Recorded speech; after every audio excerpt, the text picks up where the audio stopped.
আর সবাইকে জানাই ঈদ মুবারক। আরে নতুন শুনেন নতুন দিন আইয়া পড়ছে ঈদের দিন, আরে গানের তালে বোম ফোটাইবো আজকে ভাইয়া সারা দিনে, বন্ধু বান্ধব মিলে আমরা বাজাবো খুশির বিন, সবাইকে জানাই ঈদ মুবারক।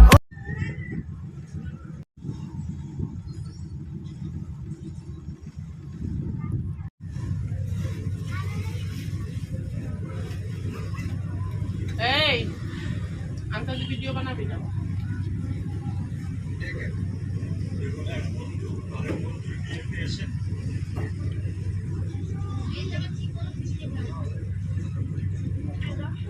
ভাই ভিডিওটা একটু দেখেন, কত বড় একটা মাছ মানুষের সাথে বাঙালি মোটরসাইকেল কেউ ছাড়বে না। আচ্ছা বাঙালি এত